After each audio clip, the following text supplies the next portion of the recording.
기도로 시작하겠습니다. 나의 의지가 되시는 하나님 아버지, 새로운 아침을 선물로 주시니 감사합니다. 제가 무엇을 하고 어디에 있든지 나를 바라보시며 지켜주심에 감사합니다. 오늘 나의 마음을 주님께 아버지의 얼굴을 바라봅니다.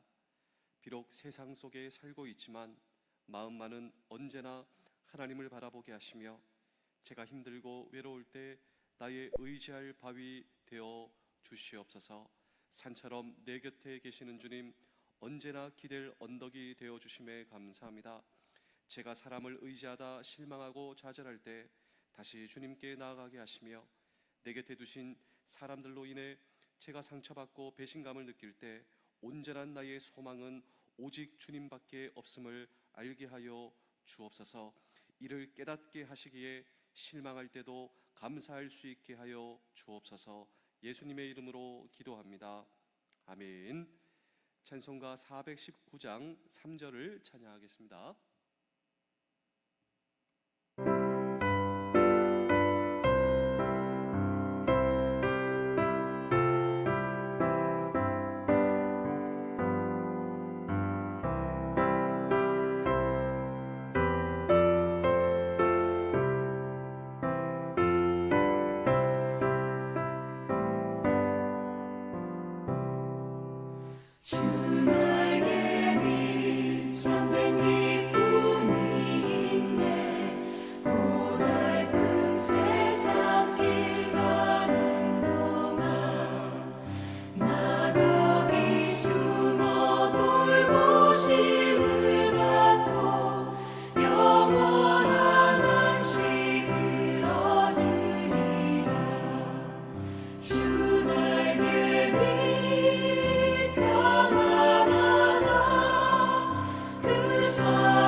시편 78편 70절에서 72절입니다. 또 그의 종 다윗을 택하시되 양의 우리에서 취하시며 전 양을 지키시는 중에서 그들을 이끌어내사 그의 백성인 야곱 그의 소유인 이스라엘을 기르게 하셨더니, 이에 그가 그들을 자기 마음의 완전함으로 기르고 그의 손에 능숙함으로 그들을 지도하였도다. 아멘. 오늘 이 성경 본문의 주인공은 다윗입니다. 하나님의 마음에 합한 다윗. 이 다윗을 하나님은 어떻게 선택하셨을까요? 지금 우리 주위에 사람의 선택의 방법은 아마도 능력 그리고 경력이지 않겠습니까? 그렇다면 하나님께서 다윗을 선택하시고 하나님께서 다윗을 사용하셨는데, 하나님께서도 이 다윗의 경력을 보셨을까? 그리고 하나님께서 이 다윗의 능력을 보셨을까요? 이 질문을 오늘도 우리는 이 성경 본문 속에 던지고, 과연 하나님께서 하나님의 사람으로 선택하시는 하나님의 방법은 무엇인가?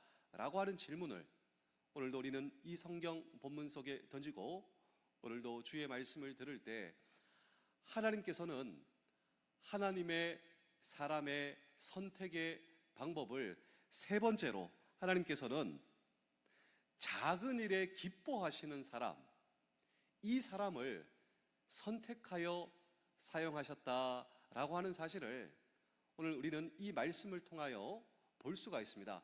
자, 우리 이 다윗의, 하나님께서 다윗을 선택하신 하나님의 사람의 이 선택의 방법 설교 시리즈 3일째입니다. 3일째.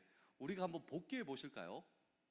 하나님께서 어디서 이 다윗을 선택하셨는가? 우리 다 함께 우리 시편 78편 70절의 말씀을 우리 한번 읽어보겠습니다. 시작. 또 그의 종 다윗을 택하시되 양의 우리에서 취하시며. 자, 하나님께서 다윗을 어디서 취하셨습니까? 예, 양의 우리에서. 이 양의 우리에서 양을 잘 치는 모습을 하나님께서 보고 계셨다, 보고 계시지 않으셨다? 보고 계셨다라고 하는 거예요. 다시 말하면 하나님께서 이 다윗을 보실 때 다윗은 정말 성실하였다라고 하는 것입니다.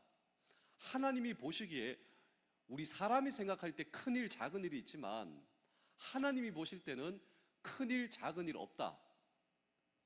맡겨주신 그 일에 성실한가?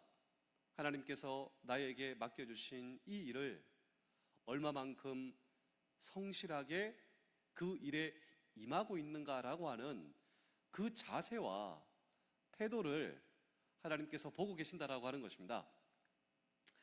제가 지난주도 그렇고 그리고 이번 주도 그렇고 우리 장병들과 교제하면서 또 특별히 이 상장대대 우리 신우들하고 이렇게 하면서 이런 얘기를 한 적이 있습니다. 여러분 해병대를 어떻게 선택하셨습니까? 다 들어봐요. 와, 정말 대단합니다. 어떻게 그 젊은 시절에 해병대를 선택할 수 있었습니까? 그리고 또 제 이야기를 해줍니다. 내가 해병대를 처음 보고 무엇에 제일 놀랐는지 아느냐? 내가 해병대를 보고 정말 놀랐어. 뭘 놀랐냐면 태도에 놀랐다. 태도. 말하는 태도. 임무에 임하는 태도.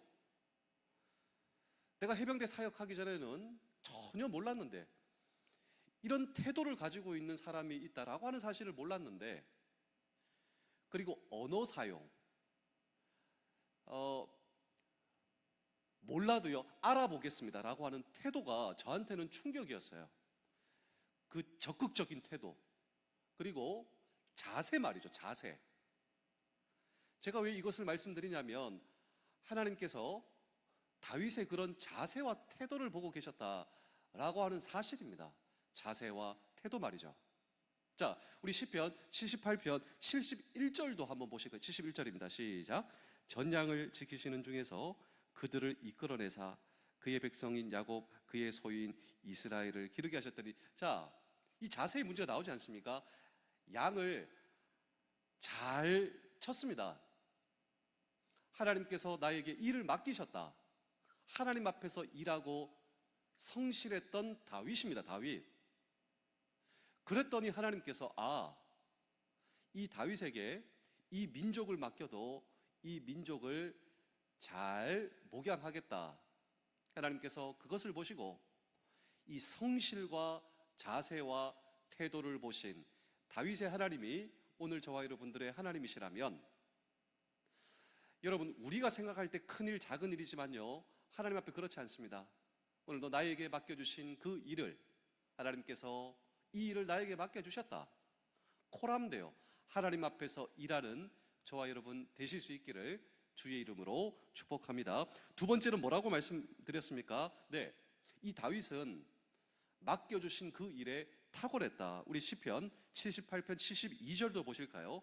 이에 그가 그들을 자기 마음의 완전함으로 기르고 그의 손에 능숙함으로 그들을 지도하였도다. 자, 능숙함이 나오죠. 이 능숙함을 통하여서 뭘 할 수 있다라고 했습니까? 네, 정말 사랑으로 이 목양을 했다라고 하는 거예요. 자, 맹수가 와도 물맷돌을, 그런데 이 물맷돌을 가지고 내 양을 지킨다라고 하는 것은 하나님께서 나에게 맡겨주신 그 사명을 사랑함으로 감당했고, 또 하나님께서 이 민족을 맡겨주셨을 때에도 사랑으로 그 역할을 감당했다라고 하는 것입니다. 그렇다면 오늘 저와 여러분도 맡겨주신 일, 그 일을 사랑으로 또 탁월함으로 감당할 수 있는 우리 모두 되실 수 있기를 주의 이름으로 축복합니다. 마지막으로 그 맡겨주신 그 일을 기뻐했다라고 하는 것입니다. 우리가 이 다윗의 이 성경 대목을 읽어보면 이 다윗이 나오면 항상 무엇이 따라오는가? 즐겁게 또 악기가 나오지 않습니까? 수금을 탔다. 하나님께서 이 다윗을 선택하시고 픽업하셨지만 그 하나님의 섭리와 인도하심으로 이 다윗이 섬기던 사울왕, 이 사울왕이 다윗을 픽업했습니다. 그런데 이 사울왕이 다윗을 픽업한 이유가 무엇인 줄 아십니까? 원래 하나님께서 다윗을 선택하시고 다윗을 픽업했지만 그 인도하심으로 인해 이 다윗의 상관 사울이 다윗을 픽업했는데 그 이유는 이것입니다. 그것은 악기를 잘 타서요. 악기. 수금을 잘 타서. 이 말은 사람들을 즐겁게 했다. 누가요? 다윗. 다윗은 정말 사람들을 즐겁게 했습니다. 그런데 이 사람들을 즐겁게 하는 능력이 다윗에게 있었다. 이 말씀을 드리는 것이 아니라 다윗은 늘 즐겁게 일했다라고 하는 거예요. 다윗의 이러한 맡겨주신 일에 대한 자세가 사람들로 하여금 즐거움을 주었다. 다윗은 늘 즐겁게 일했습니다. 목동 시절부터 말이죠. 그는 양을 치면서 동시에 즐겁게 노래했습니다. 양을 치면서 즐겁게 시를 지었습니다. 양을 치면서 즐겁게 노래했습니다. 그런 모습을 하나님께서 보시고 저렇게 즐겁게 양을 치고 있는 다윗, 내 민족을 맡겨도 무방하겠다. 이 대목을 놓치시면 안 돼요.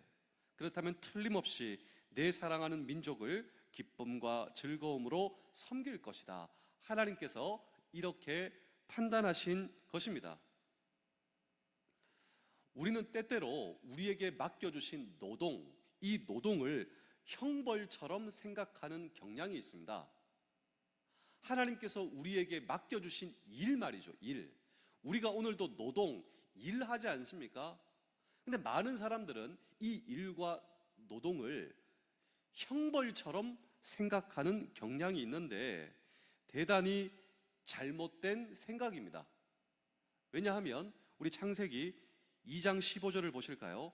여호와 하나님이 그 사람을 이끌어 에덴 동산에 두어 그것을 경작하며 지키게 하시고, 자, 에덴 동산을 경작하게 하는 일, 이것은 원래 하나님께서 첫사람 아담에게 맡겨주신 일이에요. 그런데 이 아담은 하나님께서 그 노동, 일을 맡겨주셨을 때 첫사람 아담은 타락 이전 즐겁게 그걸 했습니다. 왜냐하면 에덴 동산의 에덴의 의미가 뜻이 즐거움입니다. 즐거움. 에덴 동산. 왜 에덴 동산인가? 하나님께서 맡겨주신 일을 즐겁게 기쁨으로 보람과 의미와 가치의 노동이었다라고 하는 거예요. 하나님께서 맡겨주신 일 그 자체가 기쁨이었습니다. 그렇지 않겠습니까? 하나님께서 맡겨주신 일인데, 하나님께서 나를 믿어주시는 일인데, 그래서 왜 에덴 동산이 에덴 동산이었는가? 네, 기쁨과 즐거움의 동산이었다. 문제는요, 아담이 타락했을 때 타락의 결과가 무엇인 줄 아십니까? 아담이 죄를 지었잖아요. 죄의 결과가 무엇인 줄 아십니까? 즐거워야 할 노동이 고통의 노동으로 변환되었다. 원래 타락 이전에는 하나님께서 맡겨주신 일, 노동, 이것이 즐거움, 보람, 가치 그 자체였습니다. 감동. 그런데 타락 이후에 무엇이 변했는가? 이 노동과 일에 대한 자세, 힘들다, 짜증난다, 이것이 바로 타락의 증상이었다라고 하는 것입니다. 그렇다면 오늘 저와 여러분들이 예수 그리스도를 우리의 인생의 도상에서 만나며 우리가 구원을 받고 하나님의 자녀가 되었습니다. 구원을 다른 말로 하면 회복이죠. 타락 이전에 하나님의 기대를 회복하는 것. 그렇다면 우리가 구원받았다면 그리스도인의 노동관에 변화가 온다라고 하는 거예요. 우리가 세상 사람들과 하나님의 자녀로서 이 그리스도인들이 무엇이 다른가? 그렇습니다. 더 이상 노동을 고통스럽게 하는 것이 아니라 즐겁게 하는 것. 자, 하나님께서 나에게 맡겨주신 일입니다. 하나님께서 나를 믿어주신 일입니다. 오늘도 그 하나님 앞에서 우리가 일을 한다. 내가 구원받은 증거 중에 하나가 노래와 시를 짓는 마음으로 하나님께서 나에게 맡겨주신 일을 감당하고 있는가? 제가 마지막으로 한 편의 이야기를 들려드리고 오늘 설교를 마치겠습니다. 이렇게 사신 분이 있으십니다. 누구실까요? 하나님께서 맡겨주신 일을 즐겁게, 그리고 하나님께서 나에게 맡겨주신 일을 성실하게, 탁월하게, 그 자세와 이 모든 것이 달랐습니다. 그렇게 사신, 우리가 잘 알고 있는 분이 누구이신가요? 우리 예수님이시지 않겠습니까? 예수님은 아버지 요셉을 도와 목공실에서 성실하게 노동을 하신 시간이 있었다라고 하는 사실을 잊으시면 안 돼요.